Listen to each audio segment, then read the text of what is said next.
They heard her cry for mercy, but not a single warrior moved. Only one stranger did. By the time the sun dipped behind the red cliffs, an entire tribe would question a tradition older than memory. The wind carried dust through the narrow canyon like pale smoke, wrapping itself around horses, stones, and silent faces. It was the kind of afternoon when even the hawks circled lower, as though they sensed something sacred or something terribly wrong. The cry came again. "Please, don't." It echoed against the canyon walls before dissolving into the dry air. Elias Walker tightened the reins of his bay gelding. He had spent 3 days driving a handful of cattle toward the northern settlements, choosing forgotten trails to avoid thieves and tax collectors alike. Trouble had become something he recognized by instinct long before he ever saw it. And this sounded like the kind of trouble a decent man couldn't simply ride past. Another cry. Not the cry of battle. Not the cry of grief. It was the desperate voice of someone begging the people she trusted most. Elias nudged his horse forward. The narrow trail opened onto a broad clearing surrounded by towering red cliffs.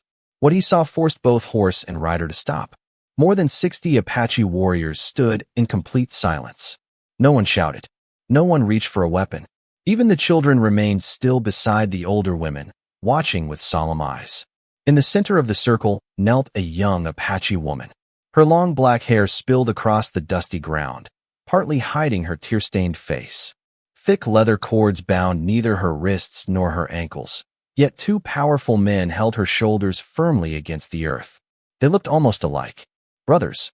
One older, broad as an oak trunk, his weathered hands trembling despite their strength. The younger wore fresh scars across his forearms, his jaw clenched so tightly the muscles quivered beneath his skin. The woman struggled only enough to lift her head. Her brown eyes found Elias before anyone else's. There was fear in them, but beneath the fear was something stranger. Hope. Help me. The words barely escaped her lips. Neither brother answered. Neither looked. Cruel. If anything, pain carved deeper lines across their faces than anger ever could. Elias slowly swung one boot over his saddle and stepped onto the hard earth. Instantly, dozens of warriors shifted. Not aggressively, deliberately, like trees bending together before a storm.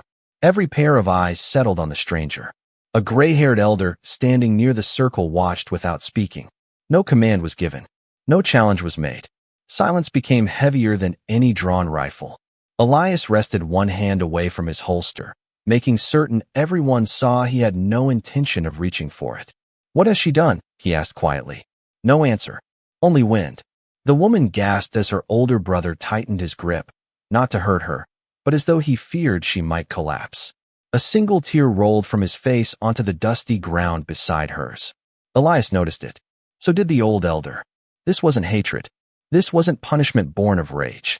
Something far older stood inside this circle. Something every warrior here seemed afraid to break. The woman gathered the last of her strength. Her voice cracked as she looked directly at the cowboy. "They're not evil." She swallowed hard, fighting tears. "They're trying to keep a promise." Before Elias could understand what that meant, an elderly woman wrapped in faded buckskin stepped slowly into the center, carrying a worn leather pouch tied shut with an aged strip of red cloth. The moment she lifted it into the fading sunlight, every warrior, including the 2 brothers, lowered their heads. Even the wind seemed to disappear. The old medicine woman held the weathered leather pouch as though it carried the weight of every winter the tribe had ever survived. No one reached toward it. No one even breathed too loudly. In the fading light, silence became its own language. Elias had crossed Apache country before. He had traded horses with them, shared coffee beside distant campfires, buried a traveler alongside an Apache elder after a flood swept away an entire wagon. But he had never witnessed anything like this. The pouch itself looked ordinary enough. Sun-bleached leather, faded stitching, a strip of red cloth so old it had nearly turned brown. Yet 60 hardened warriors lowered their eyes before it. Even the children stood without moving. The old woman stopped only a few steps from Nayeli.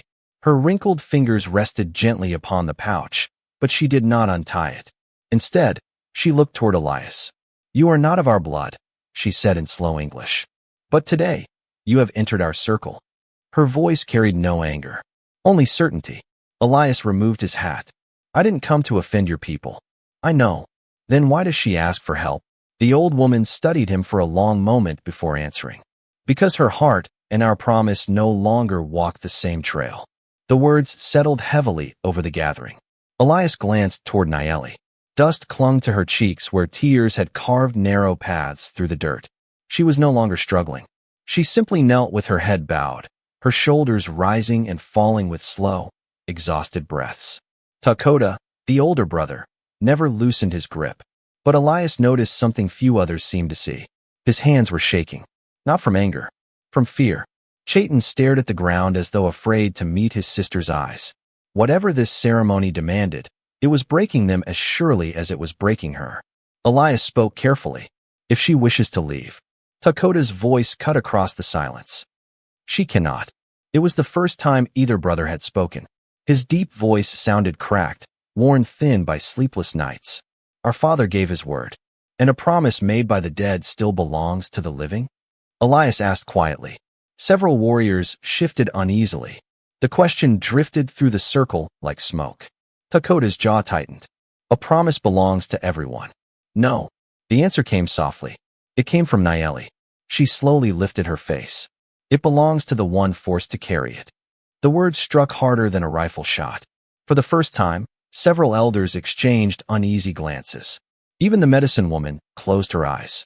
Elias felt something change. Not outside. Inside the circle itself. Doubt. Small. Fragile. But alive. The old woman finally untied the faded red cloth. Every heartbeat in the clearing seemed to stop. She opened the pouch with trembling hands and withdrew a folded piece of buckskin, darkened by decades of smoke and age. Nothing more. No sacred stone. No ancient weapon. Only a carefully folded document. She held it against her chest before speaking. This was sealed on the day Nayeli's father died. A murmur spread through the warriors.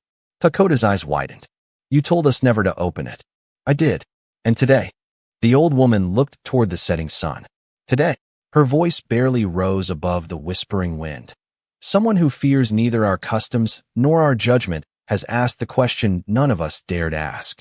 She turned slowly toward Elias. Was the promise made for honor? Her eyes drifted to the weeping young woman kneeling in the dust. Or was it made out of fear? No one answered. Not the chief. Not the warriors. Not even the brothers. Only the evening wind crossed the canyon, carrying with it the first crack in a promise that had survived for nearly 20 years. Some promises survive because no one is brave enough to question them. Others survive because everyone is afraid of the answer. The medicine woman unfolded the old piece of buckskin with hands that had buried husbands, delivered children, and blessed more warriors than anyone still living could remember. Its edges were cracked. Smoke had stained it almost black, yet the markings remained. Not ink. Charcoal. Pressed deep into the hide by a steady hand many winters ago. Chief Black Hawk stepped forward for the first time. Age had bent his shoulders, but not his presence. The circle parted for him without a word. He looked first at the buckskin, then at Takoda, then at Nayeli. Finally, his eyes rested upon Elias. You came here by accident, the old chief said. Elias answered honestly.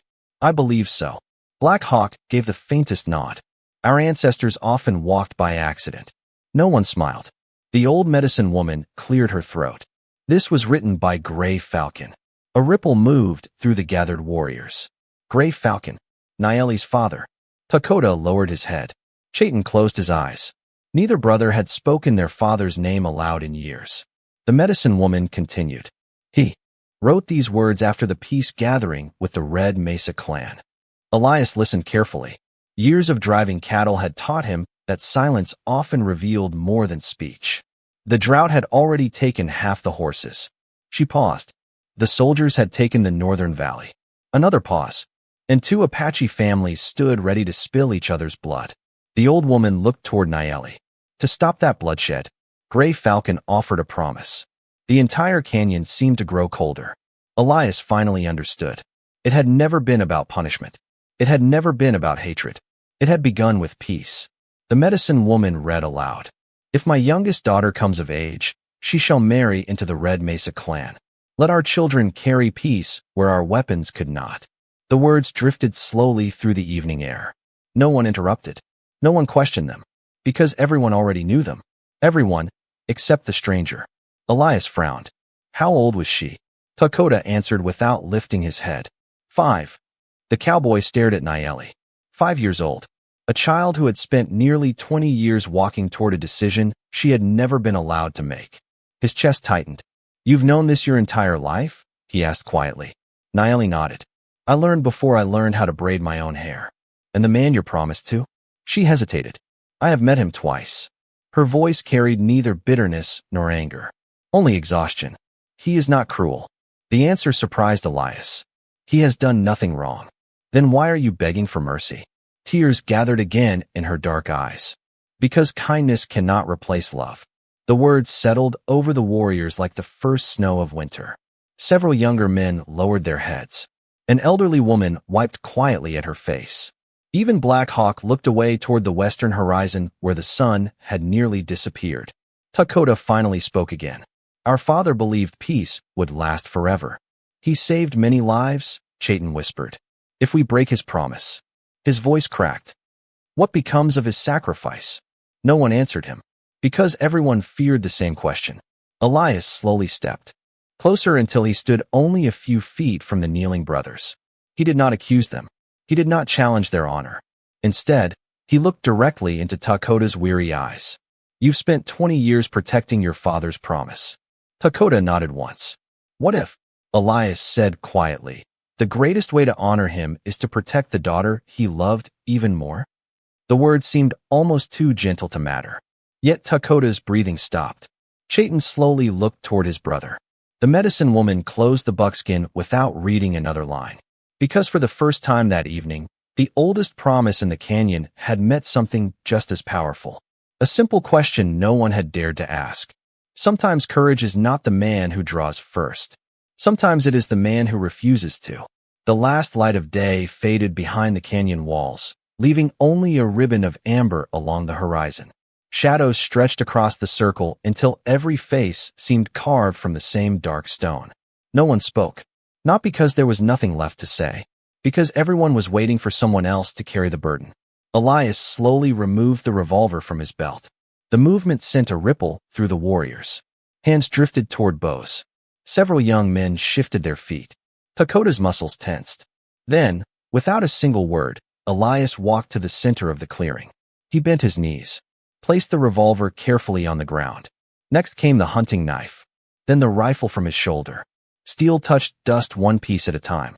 The sounds were soft, yet each one echoed across the silent canyon. When he finished, he stepped back. Both hands remained empty. I didn't come here to defeat anyone, he said. I came because I heard someone asking not to be forgotten. His voice never rose. It did not need to. Chief Black Hawk studied the cowboy with unreadable eyes. You trust strangers easily. Elias gave the faintest smile. No, I trust suffering. The answer lingered in the evening air. Black Hawk looked toward the gathered warriors. Would any man here lay down every weapon before another tribe? None answered, because none would. The old chief returned his gaze to Elias. And yet you have. Elias shrugged slightly. If I keep my gun, you'll hear only my fear. He looked at Nayeli. If I set it down. His eyes met hers. Perhaps someone will finally hear hers. The words struck the gathering more deeply than anger ever could. A child standing beside his grandmother quietly reached for her hand. An elderly warrior lowered the spear he had unconsciously raised. Even the horses seemed calmer, their ears flicking lazily toward the breeze instead of attention. Nayeli stared at the stranger. No one had ever entered the sacred circle and chosen vulnerability over strength. Not once. Not in her lifetime. Dakota finally released one shoulder. Only one. But it was enough for Nayeli to straighten slightly. She rubbed feeling back into her arm without attempting to flee. Elias noticed. So did everyone else. She could have run. She did not. The realization settled heavily over the warriors. Perhaps she had never been trying to escape. Perhaps she had only wanted someone to listen. The medicine woman stepped closer. You shame no one, she said quietly to Elias. But you remind us of something. What is that? That fear can wear the mask of honor. No one challenged her. Not even the oldest elders. Black Hawk slowly walked toward the weapons lying in the dust. He stopped beside the revolver. His weathered hands remained behind his back. I have seen many white men. His voice was calm. Some came with soldiers. Some came with gold. Some came with lies. He looked up at Elias. You are the first to come with empty hands. The old chief turned toward the brothers. Dakota. The older man immediately bowed his head.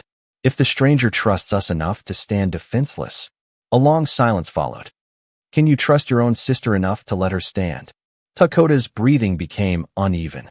His hands slowly loosened. Not completely.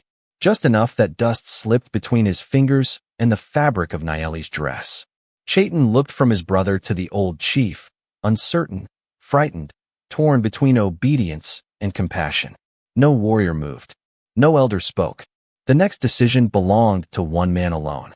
Dakota closed his eyes. His fingers trembled. Then, for the first time since the ceremony had begun, he lifted both hands completely away from his sister. No one expected what happened next. Nayeli did not run. She remained exactly where she was, tears shining in her eyes, proving without a single word that freedom had never meant leaving her family. It had only ever meant being allowed to choose. The hardest words are often the ones no one has ever been allowed to speak. For several long moments, Nayeli remained on her knees. No ropes held her. No hands restrained her. Yet she did not stand. Not because she was afraid. Because 20 years of obedience had become heavier than chains. The evening breeze carried the scent of sage across the canyon. Somewhere beyond the cliffs, a lone coyote called into the coming darkness. No one turned toward the sound. Every eye rested upon the young Apache woman. Chief Blackhawk slowly lowered himself onto a flat stone. His old knees cracked with the movement. When he spoke, his voice no longer carried the authority of a chief. Only the patience of an old man. Nayeli. She looked up. In all these years. He paused. I have never asked you one question. A faint sadness crossed his weathered face. Tonight I will. The entire gathering seemed to stop breathing. The chief folded his hands. What do you want? No one had prepared Nayeli for that. Her lips parted. Nothing came out. She searched the faces surrounding her. The brothers who had raised her after their father's death. The elders who had watched her grow. The children who believed every adult already knew every answer. For the first time in her life, she realized no one knew hers. Tears gathered silently. Her voice failed. She swallowed hard. I don't know how to answer. The confession struck deeper than anyone expected. Because it was true. She had spent so many years learning what everyone else expected that she had never learned to ask herself. The medicine woman smiled sadly. Then begin with the smallest truth. Nayeli closed her eyes. Memories drifted through her mind like smoke. Her father's laugh before the drought. Dakota carrying her on his shoulders. Chayton teaching her to track deer. The first time she heard she already belonged to another family. The years after that. Every smile becoming smaller. Every dream becoming quieter. She opened her eyes again. I don't want anyone to die because of me. Dakota's shoulders trembled. I don't want my father's name forgotten. Chayton covered his face. I don't hate the man I'm supposed to marry. Silence. He has shown me respect. Another silence. But, her voice broke. I wake every morning praying that somehow tomorrow will never come. A woman near the back quietly began to cry. An old warrior removed his feathered headband and stared at the ground. Even those who had defended the promise all their lives could not escape the pain hidden inside those simple words. Nayeli looked toward Elias. Not because she expected him to save her. Because he was the only person there who had asked nothing from her. I wanted. She whispered. I wanted one day. The cowboy frowned gently. One day. She nodded. Just one day where every choice I made belonged to me. The words drifted through the circle like falling ash. One day. Not riches. Not power. Not rebellion. Only one ordinary day. Dakota suddenly turned away. His broad shoulders shook. For years he had believed he was protecting his father's honor. Only now did he understand what it had cost his sister. Chayton stepped closer to Nayeli. His voice was barely audible. Why didn't you tell us? She smiled through tears. I did. Both brothers looked confused. She reached toward her chest. Every time I became quiet, the answer shattered something inside them. They remembered every unfinished sentence, every forced smile, every celebration where she laughed a little less than before, every sunrise she watched alone beyond the ridge. The signs had always been there. Love had simply been too busy carrying duty to notice. Across the firelit circle, Elias said nothing. He knew this moment no longer belonged to him. Sometimes changing everything begins with doing almost nothing at all. And in the silence that followed, the oldest tradition in the canyon met a truth too human to ignore. The people we forgive are often easier to face than the people we have unknowingly wounded. Night settled gently over the canyon. Someone lit the first fire. Then another. Small circles of orange light flickered across weathered faces, while the vast darkness beyond seemed to swallow the cliffs themselves. No one hurried to end the gathering. No one wanted to, because the hardest truth had only just begun to reveal itself. Dakota stepped away from his sister.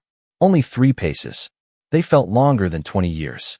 He stood with his back toward everyone, staring into the fire until the flames reflected in his damp eyes. "I remember," he whispered. No one interrupted. "When Father died," his voice grew rough. "He held my wrist so tightly I thought the bones would break." The older brother slowly opened his hand as though he could still feel that grip. He looked at me, a deep breath, and he said, Dakota swallowed.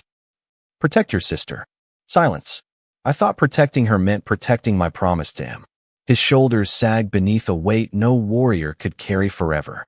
I never stopped to ask whether I was protecting her from sorrow. He closed his eyes. Or delivering her to it. The words struck Chayton harder than any blow. The younger brother lowered himself onto one knee. I was only 12. His voice trembled openly now. I copied everything my brother did. He looked toward Nayeli. When she stopped laughing, he paused. I believed women simply became quieter as they grew older. Several older women quietly lowered their heads. One covered her mouth to hide her tears.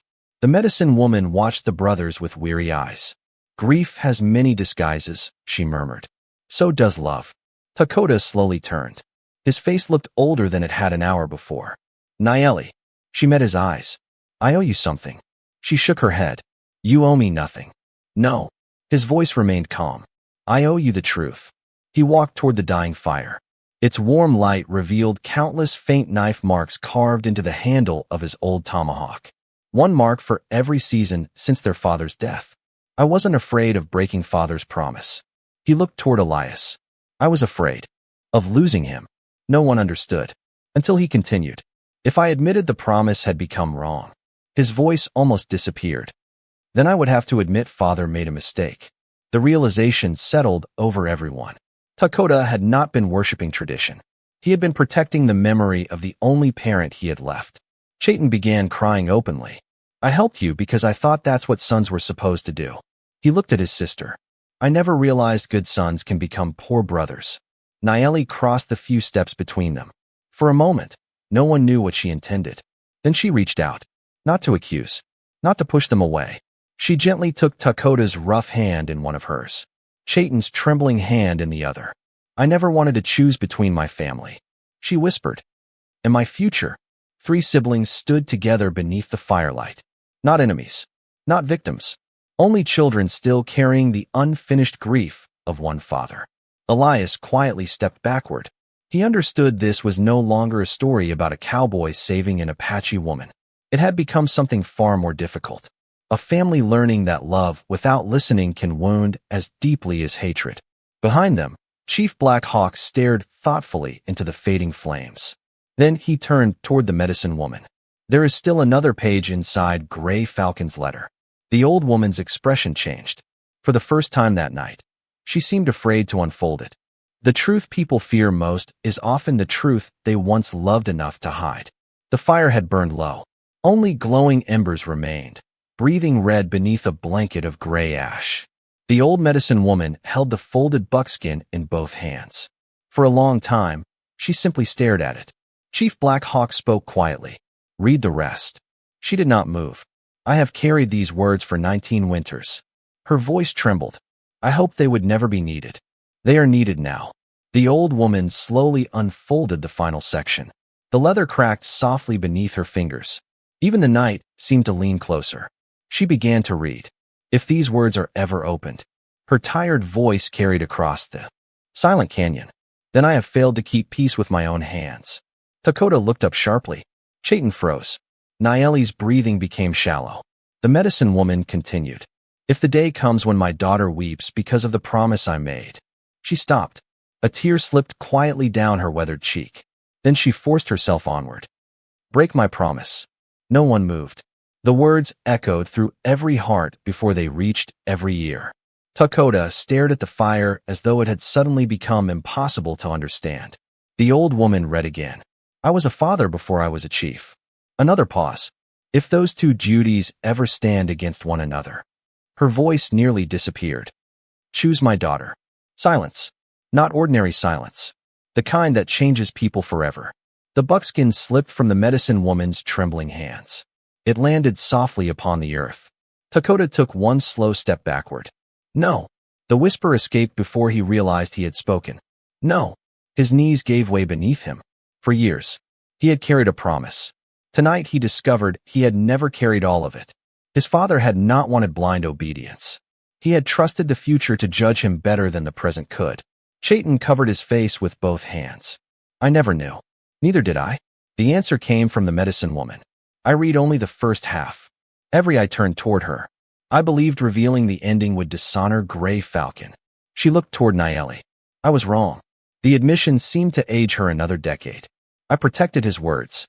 Her voice cracked, but buried his heart. No accusation followed. None was needed. She had already judged herself. Chief Black Hawk bent slowly and lifted the buckskin from the ground. He brushed the dust away with surprising tenderness. Gray Falcon understood something. He looked toward the stars now appearing above the canyon. That the rest of us forgot. He folded the letter carefully. A promise exists to protect the people we love. His gaze settled upon the gathered tribe. Never to imprison them. Several elders lowered their heads. One after another. Not in shame. In agreement. The oldest among them quietly removed the ceremonial beads from around his neck and placed them beside the fire. Others followed. Small acts. Silent acts. Yet each one acknowledged that tradition itself was not sacred. Truth was. Dakota slowly rose to his feet. His face was wet with tears he no longer tried to hide. He walked toward his sister. Every warrior watched. Every child remembered. He stopped before Nayeli. There was no speech. No explanation. Only a brother looking at the little girl he had once carried across rivers. The little sister he had somehow lost while trying to keep a promise. He reached into the leather pouch hanging from his belt. Inside rested a small turquoise bead tied to a worn strip of buckskin. Their father had given it to him on the day he died. Dakota placed it gently into Nayeli's open hand. It was never mine to keep. The tiny bead glimmered in the firelight. At that moment, everyone understood. Gray Falcon's true inheritance had never been a promise. It had always been the freedom to choose love over fear. Justice rarely announces its arrival. Most of the time, it begins with someone quietly letting go. The turquoise bead rested in Nayeli's palm. It was no larger than the tip of her thumb. Yet everyone in the canyon understood its meaning. Gray Falcon had passed the duty to his eldest son. Now the son had returned it to the daughter. Not as a burden, as a blessing. Dakota slowly stepped back. Then, before anyone could speak, he lowered himself onto one knee. Gasps spread softly through the gathered tribe. No Apache warrior knelt lightly. Not before another living soul. Chayton looked at his brother. Without hesitation, he knelt beside him. Neither man bowed in shame. Neither begged forgiveness. They simply lowered their eyes. Dakota spoke first. For 19 years. His voice was steady now. I carried father's promise. He looked up at Nayeli. Tonight, a faint smile, filled with sorrow, crossed his face. I return your life to you. No applause followed. Only silence. The kind that fills a place where truth has finally found room to breathe. Nayeli stared at her brothers. Her fingers tightened around the small turquoise bead. She had imagined this moment 1,000 different ways. She had imagined anger, bitterness, tears, running. Instead, she took one slow step toward Dakota. Then another. She stopped in front of him. Everyone expected her to embrace Elias. After all, he was the stranger who had changed everything. Instead, she knelt before her brothers. The movement caught the entire tribe by surprise. She wrapped both arms around Dakota first. He broke completely. The warrior who had never cried in battle buried his face against his little sister's shoulder like the frightened young man he had once been. Chayton joined them a heartbeat later. 3 siblings held each other beneath the quiet stars. No words, only forgiveness. The medicine woman closed her eyes. Chief Black Hawk removed his ceremonial necklace and placed it upon the stone where Gray Falcon's letter had rested. A symbol, not of defeat, of renewal. One by one, the elders stepped forward. None offered speeches. Each simply touched the folded buckskin before placing a hand over his or her own heart. The old law had not been destroyed. It had been understood. Across the fire, Elias quietly gathered his revolver, his rifle, and his knife. He brushed the dust from each without looking up. His work here was finished. No one noticed him at first. That was exactly how he wanted it. As he secured the rifle across his saddle, a small voice called after him. Elias. He turned. Nayeli stood a few yards away. The turquoise bead still rested in her hand. Why did you help me? The cowboy looked toward the eastern horizon where dawn would arrive in only a few hours. Then he smiled. My mother used to say something. Nayeli waited. When you hear someone asking for mercy, he adjusted the saddle strap. Don't ask whether they belong to your people. He placed one boot into the stirrup. Ask whether they belong to someone's family. He climbed into the saddle. No dramatic farewell. No celebration. Only a gentle nod. Chief Black Hawk raised one weathered hand. Ride safely, cowboy. Elias tipped his hat. Without another word, he guided his horse toward the narrow canyon trail. Behind him, the tribe remained, together around the dying fire. Ahead of him, only darkness and the long road home. No one tried to stop him, because every person there understood something that would be remembered long after their names were forgotten. The stranger had not come to rescue an Apache woman. He had simply reminded an entire family how to find one another again. Some men ride into history with gunfire. Others leave behind nothing but quieter hearts. Nearly a year passed before Elias Walker found himself riding through the same canyon again. Winter had come and gone. The rivers flowed fuller now. Cottonwood leaves shimmered beside the creek, and children laughed where silence had once ruled the evening. He had not planned to return.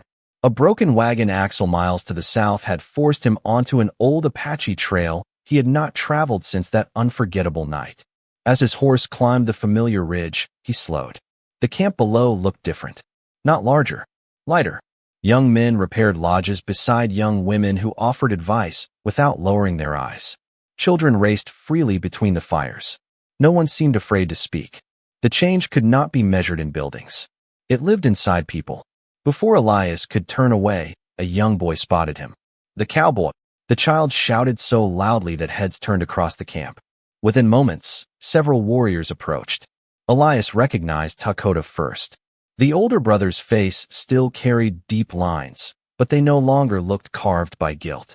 He walked with the steady confidence of a man who had finally forgiven himself.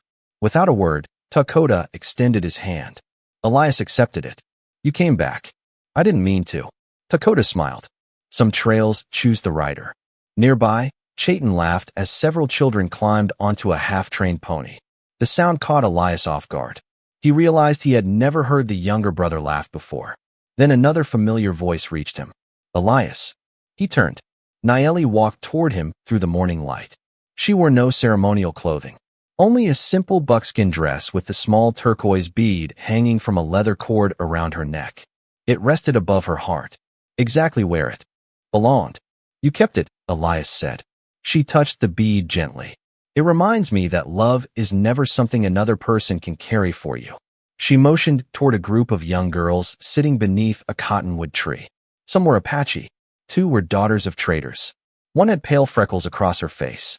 Another wore tiny silver earrings from a Mexican settlement. They listened as an elderly woman taught them to bead leather together. No child here is promised anymore before she can speak for herself, Nayeli said softly. The council changed our custom. Elias looked toward Chief Black Hawk. The old leader seemed smaller now. Age had stolen more of his strength, not his wisdom. Black Hawk slowly approached with the help of a carved walking stick. Our laws remain. He smiled. But every law now begins with one question. Elias waited. The chief looked toward the children. Does this protect the people we love? If the answer is no, he gently tapped the ground with his stick. Then it is not worthy of becoming tradition. The old chief reached into a small leather pouch. From it, he withdrew a narrow piece of cedar polished smooth by careful hands. Simple words had been carved into its surface. He offered it to Elias. The cowboy read them silently. Strength listens before it commands. He ran his thumb across the carving before handing it back. It belongs here. Black Hawk nodded. It always did. A warm breeze drifted across the valley. Somewhere beyond the trees, children laughed again. Elias climbed into his saddle. No feast was held in his honor. No songs were sung. No statue would ever bear his name. He preferred it that way. As he rode toward the open prairie, he glanced back only once. Dakota stood beside Chayton. Naeli stood between them, not because she had been placed there, because she had chosen to. 3 figures beneath an endless western sky. No chains. No promises made in fear. Only a family that had finally learned the difference between honoring the past and surrendering the future. The wind carried dust across the trail until horse tracks slowly disappeared. But some journeys are never measured by the marks left on the ground, only by the burdens no one has to carry anymore.